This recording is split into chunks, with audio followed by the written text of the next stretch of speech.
if you were interested in stuff as a kid and you remember like I used to really like this and that and that and that, it's because you were supposed to like those things and you're supposed to come back to them because you have like talents and gifts and opportunities that you can seize through those things that you're excited about. Anything that you have excitement about is the spark for you to do something with that thing. Excitement is sacral, creative energy, fire, Vesta, the flame, the home, the hearth, the passion that drives us. I grew up watching Hercules, like they're, real people, the animated movie. I watched Xena with the real people, all the animated shows that ever came out of mythologies. Like I love those. I remember doing a project about Greek mythology in elementary school where I like drew the Greek gods and explained them to the class.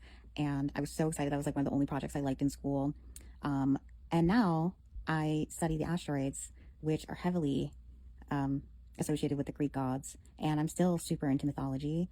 But it did take me a time to get back to it because I did kind of step away from learning because I was in school, and it made me feel like I was already learning and it wasn't fun. But then when I could learn on my own after I graduated like college and everything, that's when learning became fun again. But I entered the workplace, so it took me a while to get back to even have time to learn on my own. And that's what we're kind of all doing here. Is like we all liked things when we were kids, and then we were taken away from those things, pushed away, shamed for those things, whatever. We kind of, purposefully lose our way in a way against like away from the things we like, and then we find our way back to them. And so we have a whole new appreciation for them as adults that we wouldn't have had we not stepped away because of life.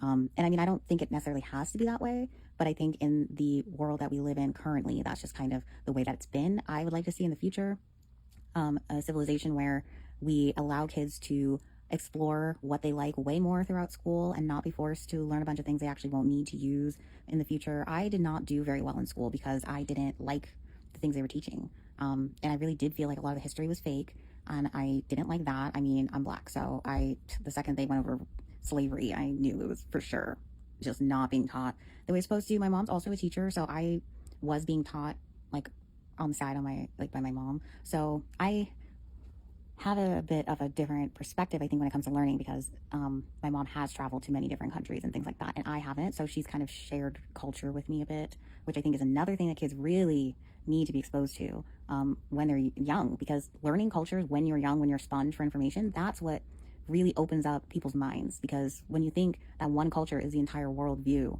that's when we get stuck thinking we have to do this and that to succeed and live, and it's like that's just not the case. So I kind of wanted to share that. So I just want to share some thoughts because astrology and philosophy, they really just go so hand in hand because it's just the study of patterns throughout human history that people have observed. So so much of it is philosophizing about human behavior throughout the ages. So yeah.